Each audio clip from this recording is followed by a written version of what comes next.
A child reaches toward a fire, not to play with it, not out of curiosity, but because the feeling has almost disappeared from their fingers. Beyond the glow of the flames, the world is silent beneath endless snow. Every breath stings. Every gust of wind steals warmth from exposed skin. In a place like this, comfort does not exist. There is only one question that matters. Can you survive until morning? Most people imagine prehistoric humans as fearless hunters who conquered the Ice Age through strength alone. That isn't what happened. The truth is far less heroic and far more astonishing. Our ancestors survived because they forced themselves to do things that would feel unbearable to most of us today. They adapted in ways that blurred the line between ingenuity and desperation, turning death itself into one of their greatest survival tools. Around 20,000 years ago, much of the northern hemisphere was locked beneath vast sheets of ice. Temperatures plunged far below freezing for months at a time. Humans had no central heating, no insulated homes, and no thick fur protecting their bodies. Compared to animals like wolves or mammoths, the human body was terribly unequipped for such a world. So people borrowed what nature had denied them.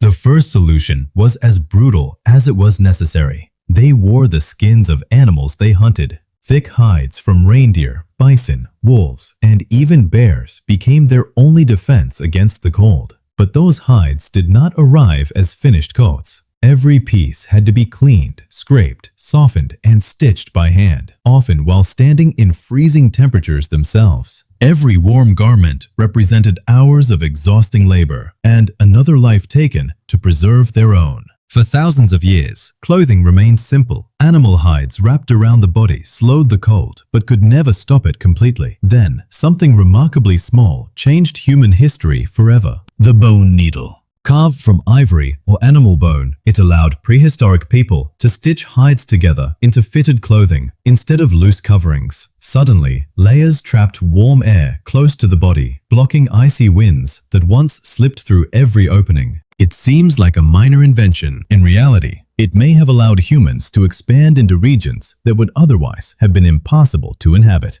But surviving the cold required more than clothing. It required shelter. Many Ice Age landscapes offered few forests and even fewer caves. Wood was scarce, yet the freezing wind never stopped. Archaeologists have uncovered extraordinary homes built from the massive bones of mammoths. Skulls formed foundations, curved tusks became structural supports. Thick animal hides stretched across the frame, while earth and snow added another layer of insulation. Imagine sleeping inside the skeleton of an animal that once towered over you. To us, it sounds unsettling. To them, it meant another chance to see spring. Even fire was never guaranteed. Finding enough wood during the harshest winters could be nearly impossible. Evidence suggests some groups burned animal bones, especially the fat-rich bones of large mammals, because they produced long-lasting heat when ordinary fuel was scarce. Nothing was wasted. Every hunt provided food, clothing, tools, shelter, and even warmth. Researchers have also proposed an intriguing possibility. Some scientists believe prehistoric humans may have survived the harshest winters by dramatically reducing their activity, conserving precious energy whenever food became scarce. The idea remains controversial, and many experts disagree, but the fact that it is seriously debated reveals just how extreme Ice Age survival truly was. Winter was not simply a season, it was a relentless test of biology itself. Yet perhaps the greatest threat wasn't the cold, it was isolation. Archaeological discoveries show that prehistoric communities exchanged stone, shells, pigments, and tools across surprisingly long distances. These networks allowed groups to share resources, knowledge, and support during difficult years. Survival depended not only on individual skill, but on relationships built over generations. Long before cities, governments, or written language, cooperation had already become one of humanity's greatest technologies. Not every human lineage survived that challenge.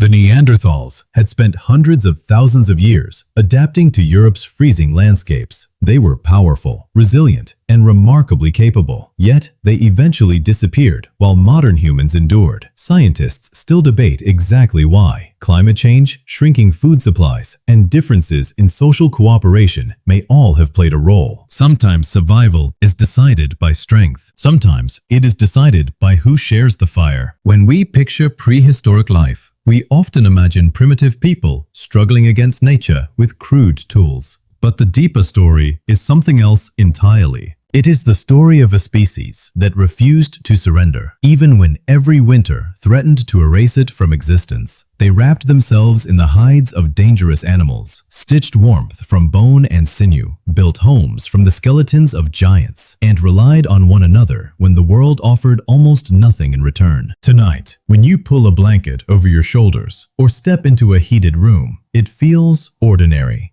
It isn't. Every comfort you barely notice exists because countless generations endured a world that showed them almost none. The warmth surrounding you today is not simply a product of technology. It is an inheritance earned one freezing winter at a time.